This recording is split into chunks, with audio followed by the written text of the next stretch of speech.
inna lillahi wa inna ilayhi raji'un ci xabaar bi nga xam ni daf ñoo dab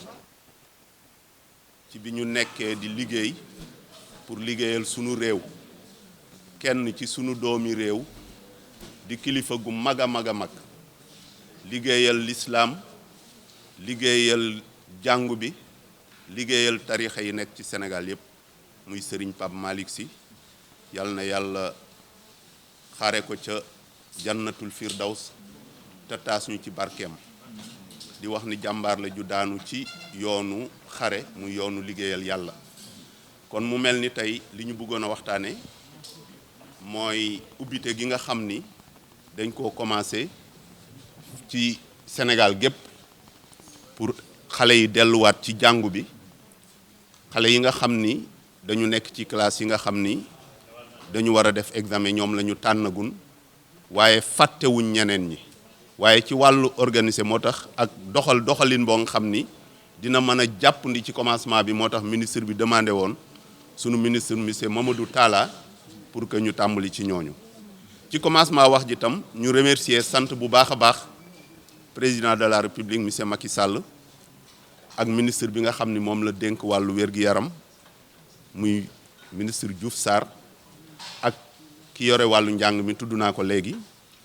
di leen massawu ndax dañoo nekk ci sunu kanam ñun ñu dénk leen sunu baatu réew am lu wàcc ci sunu kaw muy mbas bu ñuy tuddee Covid-19 mu wàccoon nag ci jamono yu yàgg jamono Omar ibnul Xataab amoon na mu digle woon ni ku nekk fa nga nekk na nga fa toog bul fa jóge l'islam tam digaloon ñu ni bokk na ci yi nga xam ni dina ko mën a fànq cet ca la bokkoon muy raxas say loxo takk say masque produit yi nga xam ni moom lañ digle pour ñu koy raxase sunu loxo ñu jëfandikoo ko diggante espace yu war a am suñu diggante tam ñu def ko loola l'islam mi ngi ci woon ndax digle woon na njàpp saa su nit ki xëyee jàpp def ko kon li ñu fi taxaw tamit di ci wax mooy baati sant ak ngërëm yoo nga xam ni dañ koy jëmee ci IA bi ñu toog tàmbalee ko ci gouverneur bi nga xam ni moom moo jiite nekk fii ci Thiès ak préfet ak ñi ñu àndal ñëpp parents d'élèves yi ak équipe bi ñu àndal ñëpp journalistes yi ak ñëpp di ñaan yàlla Sénégal bis bii tey ñu am ndam ci àdduna bi waaye Sénégal tam am ndam ci ubbi bi benn ndog bañ a am benn jàngalekat bañ a am jafe-jafe benn élève bañ a am jafe-jafe rawati nag fii ñu dëkk ñun muy Thiès. est-ce que li ngeen jot a gis en tant que jàngalekat dal na seen xel parce que jàngalekat yi yéen da ngeen ne woon yéen a ngi ubbi waaye seen xel yi dalul. waaw wax dëgg yàlla ñun jàngalekat yi dañu demandé woon benn affaire rek mooy ni nañu fexe ba li ñu waxanteeg ñun te nga xam ni moom la waa kër docteur teg ni moo mën a tax nit mucc ci jàngoro ji nañ ko respecté te loolu ñu ngi sant IA bu baax a baax a baax parce que li ñuy wax yëkkateendoo waxtaanandoo comme ni alxuraan wax wa shawirhum fil amri wa isa azamta fa tawakkal ala Allah alxuraan daf ñu wax na ngeen di concerté wu di waxtaan kilifa noonu lay def bu demee ba décider def dara nag mu door a dem IA nag wax dëgg yàlla ñun ñu ñëpp lu mu mës a def woo nañ ci ñuy bindandoog moom di yëkkateendoo moom ba tey ñu egg fii ñu egg ak IEF yi nga xam ni ñoom la àndal yëpp muy liggéey boo nga xam ni ñun ñoo ànd def ko mais d'après tournée bi ñu ànd defagun ko ñun de xaw ma fenn ci Sénégal waaye ñun waa Thiès suñu xel dal na ñuy lancer appel di wax président de la République mu gën a bàyyi xel xam nañ ni bàyyi na xel xale yi ak fi ñuy jànge waaye lépp loo nga xam ni demandé waat nañ ko pour mu renforcer ñu jàppale ñu na ko def ndax ñi mu dénk réew mi ñi mu dénk njàngale mi ñi mu dénk maanaam dëkk bi ñuy doxal comme ni ma ko waxee muy IA ak équipe bi mu àndal wax dëgg yàlla li ñu waxoon gis nañ ko école yi ñu dem yépp balaa ñoo dugg def nañ ni ñu war a def élèves yi fañ leen teg 20 personnes yi ñu waxoon gis nañ ni def nañ ko. Voilà, donc nous rendons grâce à Dieu qui nous a permis d'être présents ici aujourd'hui et présenter nos condoléances à toute la communauté islamique, à tout le peuple sénégalais, après le rappel à Dieu du porte-parole des khalifes général de Tivaouane. Donc avec cette pluie de ce matin, donc ce qui a vraiment qui a mouillé le Sénégal, je pense que qui va mouiller encore le cœur de tous les Sénégalais. Et vraiment, je pense qu'avec cette pluie-là, que la Covid-19 va disparaître avec. Donc nous rendons grâce à Dieu. Ce matin, nous avons visité au moins 6 établissements dans la commune de Thiès et dans le département. Et nous sommes rassurés. Nous sommes rassurés parce que nous, les syndicalistes, nous n'empêchons pas de tourner en rond. Nous disons ce que nous voyons et nous disons ce qui est souhaitable. Et nous avons vu que l'État, au niveau de Thiès, ce que nous avons vu, nous sommes vraiment rassurés. Et donc nous rendons grâce à Dieu et nous prions que cela continue dans cette dynamique. Et que je sais très bien que le matériel est sur place, mais bientôt ce matériel va s'épuiser, qu'on songe au renouvellement. Parce que c'est 2 mois, ce n'est pas 3 jours, qu'on songe au renouvellement de ce matériel. Donc c'est bon au Sénégal, le démarrage c'est bon, mais c'est le suivi qui pose problème. Nous espérons vraiment que le suivi sera vraiment maintenu et que vraiment la cadence soit maintenue pour le bien-être de nos potages et de nos enseignants. Donc, bon, j'étais en tournée, mais d'après les échos que j'ai reçus, presque je crois que le rythme il est bon. Le rythme il est franchement bon. Donc les enseignants, ils ont répondu présents aussi à l'appel. Voilà. Et les élèves aussi vraiment ont répondu présents à l'appel. Maintenant, nous croisons les doigts et nous prions que vraiment que ça soit là, la bonne, et qu'on termine l'année dans de très bonnes conditions. D'abord, nous compatissons à la douleur des musulmans sénégalais, mais également de la communauté tidjane, pour le rappel à Dieu du marabout Pape Malick Sy. Nous prions pour le repos de son âme. Maintenant, par rapport à la question, nous pouvons dire qu'à l'issue de cette tournée, nous sommes habités par un sentiment de satisfaction, mais également de l'espoir. Parce que partout où nous sommes passés, nous avons constaté que les conditions établies dans le protocole de sécurité pour mettre les élèves, les apprenants et les enseignants dans des conditions de sécurité ont été respectées. Nous avons constaté que les autorités déconcentrées n'ont ménagé aucun effort et les collectivités locales n'ont pas été en reste parce qu'ils ont fait le meilleur d'eux-mêmes pour pouvoir accompagner cette ouverture des classes pour que cette fois-ci, pour le 25, que cela ne soit pas un échec comme on l'a connu le 2 passé, le 2 juin. C'est également un plaisir pour moi de porter la voix de mon aîné Youssou Diop, représentant le maire de la ville de Thiès, mais également de parler au nom de la communauté thiessoise. Nous avons entendu les autorités académiques remercier les collectivités locales. Mais nous disons que s'il y a quelqu'un qui doit remercier, s'il y a quelqu'un qui doit lancer un message de remerciement, c'est bien entendu nous qui représentons la communauté, les populations de Thiès. Depuis que cette pandémie a commencé à sévir au Sénégal et que l'école ou bien les écoles soient fermées, ces autorités académiques, de même que les autorités déconcentrées, n'ont ménagé aucun effort pour que les élèves puissent retourner en classe. Aujourd'hui que nous constatons que la tendance est bonne, nous ne pouvons que nous en féliciter. Et rester à la disposition également des autorités académiques, mais également des autorités déconcentrées, pour continuer cet effort d'accompagnement jusqu'à ce que tout soit dans les règles. Et que nous prions pour que les élèves puissent suivre les enseignements jusqu'à terme et que des résultats assez satisfaisants puissent sortir de cette reprise et de ces enseignements apprentissages. Sant rek sant ñi nga xamante ni tey jii ñoo seq école bi muy parents yi muy enseignants yi muy inspecteurs yi inspecteur d'académie ak IEF yi di leen sant di leen gërëm ci seen engagement ak seen détermination ba fexe ba li nga xamante ni moom la ñu santaane woon gouvernement bi santaane ko ci tey jii ñu fexe ba école yi tijji am nañ ci satisfaction bu mag parce que fépp fu ñu dem gis nañu ni condition yi nga xam ne moom la ñu tënk ci protocole de sécurité bi respecté nañ ko di sant les responsables des établissements parce que ñoom tamit def nañu seen wàll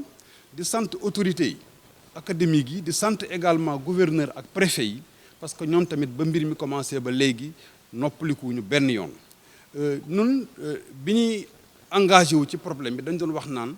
ñaanuñu ko yàlla buy échec di am mu bañ a amee Thiès moo tax aussi collectivités locales yi jéem lu ñu mën ak lu ñu mënul def ko ngir école yi mën a tijji xale yi mën a jàngiwaat parce que ñun amuñu lu dul école parce que école mooy avenir u nation bi parce que xale yi nga xamante ni ñooy représenter nation bi ñoo fa nekk ñu war leen tàggat kon lu ñu def ci école rek xeeb nañ ko parce que ñun ñii ci école yi la ñu jaar ba tey jii ñu mën a ñëw taxaw fii di wax kon delloo njukkal la rek te bu amee ko war a sant également ci képp ku nga xamante ni sonn nga ci pour école bi mën a tijji ñun ñi nga xam ne ñoo fi représenté communauté yi la ñoo fi représenté population yi ñoo war a sant parce que lépp lu gouverneur def mbaa préfet def ko mbaa inspecteurs yi muy IA wala IEF yi ñun population yi lañ ko defal kon daal cant ak ngërëm lañ leen ameel jafe-jafe ndox mi aussi li ma ciy wax rek mooy du problème bu am léegi problème bu yàgg am la mais dama jàpp ni rek bu fekkente ni nii association parents d'élèves yi amoon nañu tuuti farlu rek problème bi dina am solution parce que fépp ñun fu ñu wax ni problème mu ndox am na fa dem nañ fa ba trouver ci ay solution maire yi ak conseil départementaux yépp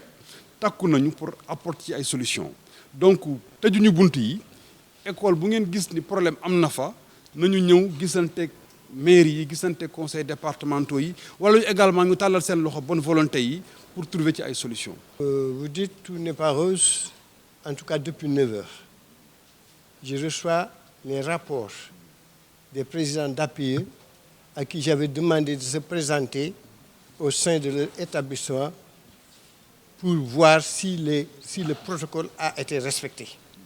En tout cas, les rapports que j'ai reçus montrent que tout est rose dans les établissements, honnêtement. Ensuite, dans les établissements qu'on a visités, on a visité 6 établissements, vraiment, nous n'avons pas de reproche à leur faire. Ah, bon, de toute façon, j'avais demandé au président d'APE que s'il manque une seule mesure d'empêcher l'entrée des élèves dans les établissements, puisque vraiment nous n'allons pas, comme je l'avais dit, nous n'allons pas jeter nos enfants en pâture. Et on lutte contre un ennemi qu'on ne voit pas. Où est-ce qu'il est? Alors, pour parer à toute éventualité, on préfère nous assurer que les mesures sont prises. Voilà. Avant de terminer, excusez-moi, avant de terminer, je voudrais... donc, bala may jeexal dama bëggoon rek ngeen may ma sant yàlla d'abord julli ci Rasulullah ndax yàlla may nañu ñu fekk bis bi tey li ñu doon ragal yëpp dara amu ci sincèrement école yi ñu visité ak rapport yi ma jot wan na ni may école yi ñu ngi marché correctement maintenant la finalité c'est quoi? C'est la réussite des élèves. Ah là, j'en doute. Je mets un point d'interrogation. Parce que vraiment, avant Covid-19, donc 2 mois, les enseignants ont Covid-19, ça fait 5 mois. Donc, est-ce que pour un laps de temps, on pourra combler le gap? Sincèrement. Mais il y a le dimbali, effort il y a des effort yi autorité administrative def yàlla may leen ci ndam ñu am succès bi ñu yaakaar. En tout cas, les parents d'élèves sont satisfaits de la prestation des efforts fournis par l'État et par l'IA. Voilà, wàllu ndox mi ni wax je me permettrai de répondre aux représentants du conseil départemental. Conseil départemental, man dama faa soof sax ndax à chaque fois qu'il y a un problème dans les établissements, je vais voir Diatara pour lui poser ce problème. Mais avant-hier, pas plus tard qu'avant-hier, j'ai été saisi, j'étais à Louga, mais j'ai été saisi par 2 présidents d'APE. L'un m'a dit qu'on lui a coupé l'électricité dans son établissement, c'est que Saïd Ndoye. L'autre m'a dit qu'on lui a coupé l'eau, c'est Thierno Eliman Sall. J'ai demandé à ces présidents d'APE de bloquer l'entrée des élèves dans cet établissement parce que sans eau ni électricité, on ne peut pas fonctionner. Le conseil départemental n'a pas réagi. J'ai saisi l'IA. De Louga, j'ai saisi l'IA qui m'a dit qu'il faisait tout le nécessaire. Effectivement, ce matin, à Kef-Saïmdoy, on m'a appelé pour me dire que c'était réglé. Maintenant, j'attends la réaction de Thierno Eliman Sall pour voir si l'eau est rétablie. En tout cas, si l'eau n'est pas rétablie, je vous le dis honnêtement, si l'eau n'est pas rétablie, les élèves n'iront pas en classe. J'ai demandé au président, le doyen Tal, de ne pas permettre aux élèves d'entrer en classe sans eau. Ce n'est pas possible. Ce matin, nous venons d'effectuer une visite avec le gouverneur, le préfet, l'inspecteur d'académie et l'ensemble des partenaires sociaux de l'éducation pour voir l'effectivité de la réouverture des classes. Partout où on est passé, à Thiès-Ville et à Thiès-Département, nous avons vu que tout le personnel est en place. Les élèves sont dans les salles de classe et ont respecté les mesures barrières, la distanciation et les cours se déroulent normalement. Et au niveau du personnel, il n'y a pas d'absent. Pour le moment, dans les écoles qu'on a visitées, tout le personnel aussi est en place. Les gens, tout le dispositif des gestes barrières est mis en place. Le dispositif pédagogique aussi est mis en place et les cours se déroulent normalement. Nous avons vu aussi que partout, tout ce qui a été demandé a été effectivement respecté. Et ceci, nous le remercions. Nous l'avons réussi grâce à l'accompagnement des autorités académiques, à l'accompagnement du gouverneur, des préfets et à l'accompagnement des syndicats. maa ngi koy remercier lépp li may def fii ci Thiès département ñun ñoo koy defandoo donc tey ci suba ànd nañu ak gouverneur ak inspecteur d'académie ak l'ensemble de la communauté éducative syndicats yi conseil départemental mairie de Thiès ñëpp ànd nañu visité nañu école Thiès ville école Thiès département fépp fu ñu dem fekk nañu enseignants yi teew nañu fekk nañu élèves yi teew nañu te dugg nañu classe dem nañu ba ci biir fekk élèves yi respecté nañu lépp lu ñu waxoon ñaari mesure la ñu waxoon mesure sanitaire ak mesure pédagogique yëpp respecté nañ ko ci loolu nag ñu ci biir tournée bi lépp lu ñu seede lu ñu gis que enseignement apprentissage yi démarré na et ñu ngi sant yàlla ci démarrage bi parce que communauté éducative bi moo ci jàpp les partenaires sociaux conseil départemental jàpp na ci jox nañu matériel bu doy sëkk ñu joxee collège yi les maires de la commune de Thiès joxe na matériel et partout dans le département les collectivités territoriales aussi ont accompagné et ñu ngi sant di gërëm inspecteur d'académie depuis affaire yi commencé inspecteur d'académie gouverneur préfet ñëpp jàpp nañu pour ñu am réouverture bu baax ci Thiès donc kontaan nañu ñu ngi sant ñu ngi ñaan yàlla na mbas bi yem fii wala mu jeex mu génn suñu département mu génn réew mi incha allah mais ñëpp kontaan nañu ñu ngi sant ñëpp ñu ngi gërëm ñëpp. di jaale famille Tivaouane ci décès Pape Malick Sy di porte-parole ci famille Tivaouane bi di ko jaale Sénégal yëpp. di wax ne nag tey dañuy ñëw ànd ak gouverneur ànd ak yenn chef de service yi ma ràññee ci le médecin chef régional ma koy remercier surtout ci taxawaay bi nga xam ne taxaw nañu ci liggéey bi ànd ci ak le directeur du CAOSP moom tamit mu am liggéey bu rafet boo xam ne def na ko ci accompagnement psychosocial am na sax comité bu ñu taxawal au niveau de l'académie muy comité académique pour l'accompagnement psychosocial ànd ci ak conseil départemental ak mairie ak les organisations syndicales ak parents d'élèves yi ak presse ñëw nag dem ci juróom-benn école yoo xam ne am na élémentaire am na collège am na lycée technique fii lañ mujjee juróom-benn école yoo xam ne daanaka fi ñu dem yëpp daal suñu xol sedd na ndax lépp luñ ci doon séntu rek fekk nañ ko fa boo xoolee ci wàllu pédagogique maanaam ni ñuy organiser salle de classe yi 20 élèves par salle de classe assis toog kenn par kenn ak respect distanciation sociale maanaam 1 mètre loolu école yi ñu dem yëpp wax dëgg yàlla fekk nañ ko ci wàllu jumtukaay matériel masque yi doy na am na sax chef d'établissement yu ñu wax ne xam nga ci protocole bi dañu ne ñetti masque par élève ak par enseignant am na ci établissement yoo xam ne sax dem nañ ba am ñeenti masque par élève ak par enseignant te terewul des na dégg nga dispositif lave-mains yi maanaam ni ñuy raxasoo loxo yi am na tamit donc protocole sanitaire mën nañu wax ne fi ñu dem fépp daal wax dëgg yàlla respecté nañ ko donc xel dal na ci côté boobu jàngalekat yi ñoom ñëw nañ ma leen di jaajëfal di leen remercier parce que man damay am habitude di wax ne jàngalekat kenn gënu koo jege élève am c'est des parents d'élèves comme tout le monde ils sont très sensibles dégg nga moo tax boo xoolee tey dañu répondre en masse proviseur lycée technique mooy wax sànq rek naa ko remercier le personnel am parce que amul mënu leen remercier daal parce que tey presque daanaka 7 heures ñoom ñëpp fi la leen fekk muy wone rek taxawaayu jàngalekat yi nga xam ne ñoom ñoo engagé wu ci période bii nii pour fexe ba xale yi jàng def seen examen. élèves yi aussi boo xoolee ñëw nañ am na tuuti ay absence rek mais loolu am naa yaakaar ne fan yi di ñëw ñoom ñëpp dinañ ñëw bu soobee yàlla donc may remercier aussi collectivités locales yi parce que boo déggee ñuy wax masque am na matériel am na c'est parce que aussi à côté de l'État def na mais collectivités locales notamment président conseil départemental bu Thiès bu mairie bu Thiès ville ak yeneen maire yi ñu ci bëri wax dëgg yàlla am na ci maire yoo xam ne sax seen zone yëpp dañ ko jël en charge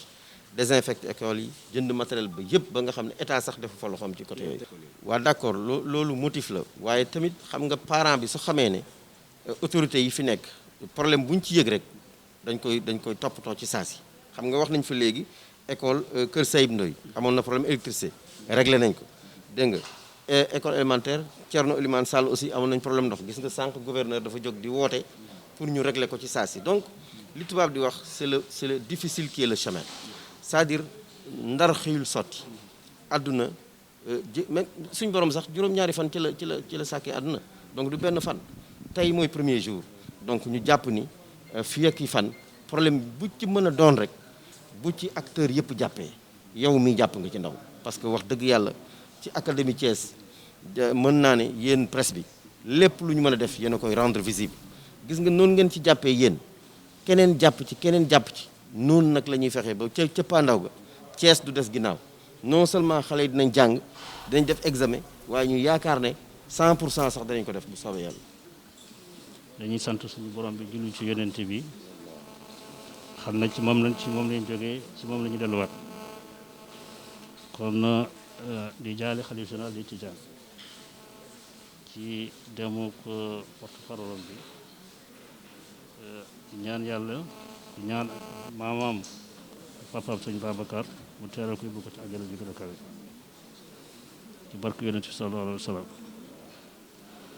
Donc je crois que nous avons fait aujourd'hui le tour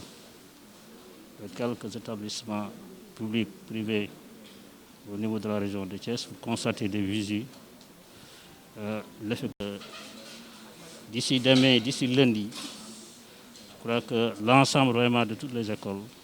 vont respecter le protocole. Donc nous aurons de l'eau, nous aurons de l'électricité, Inch'Allah. Je crois que ça ne va pas poser de problème. Donc j'ai tout de suite appelé le régional de la Sen'Eau, qui a dit que Dar, il va amener vraiment, il va voir l'ensemble de toutes les écoles qui sont dans la commune, voir maintenant quelles sont les écoles qui n'en ont pas et qui vont en avoir tout de suite. Donc j'ai dit tout de suite, c'est l'IA qui va me faire le point, en rapport avec ces IF, qui va nous envoyer vraiment le point, s'il veut, d'ici 16 heures, pour qu'on puisse savoir maintenant dans la région, dans la commune, quelles sont les écoles qui ont des difficultés d'accès à l'eau ou bien à l'électricité. Et ensemble, maintenant, nous allons essayer de voir, avec les responsables régionaux, comment faire pour résoudre ces... gannaaw bi ñu sante yàlla julli ci yonent bi dañuy def suñu kàddu yu nekk mooy kàddu gërëm di gërëm l'inspecteur d'académie bi ci vraiment organisation bu mu ko defee en amont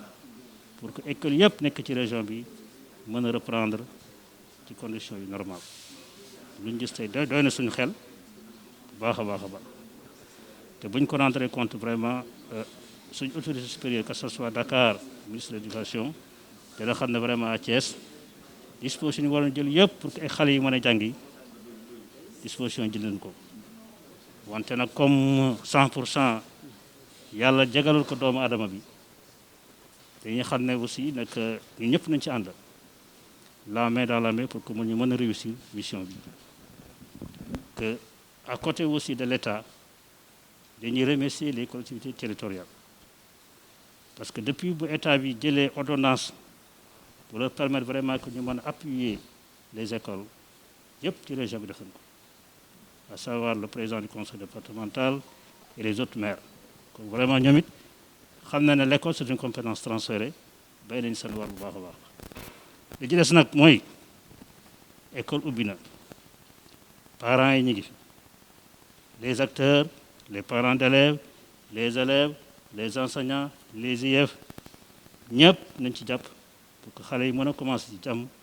def examen ci jàmm. Il n'est pas dit que l'école ça appartient aux enseignants déedéet c'est une communauté bi kenn ku ne dafa war a bay sa waar. Je crois que bu ci kenn ku ne bayee sa waar rek lu ñu bëgg dañ ko am te am naa yaakaar baax ne vraiment dañ commencé ci jàmm def examen ci jàmm ndam yi doon yàlla doon may région Thiès ñu am ndam yu ko gën loolu ñu ñaan nag vraiment ñu xam ne nag aussi doomu aadama ñu seq école bi yëpp ay doomu aadama leen 100% nag mënuñ ko am kon nag ñeneen ñu xam ne fu ngeen gis ab rëq-rëq ci école je crois bu ngeen waaxoo dem ba ci inspecteur Dakar yi mbaa inspecteur boo gën a jege donc école sangam ne am na fi lu ñu fa gis soo xam ne waroon ko defaraat ñoom dañ ci jël mesure gën a gaaw ñu defar ko que ça soit problème ndox que ça soit problème électricité que ça soit problème sanitaire ñëpp ñu ngi fii ci région bi pour ànd ak ñun pour ñu am lu résultat yu baax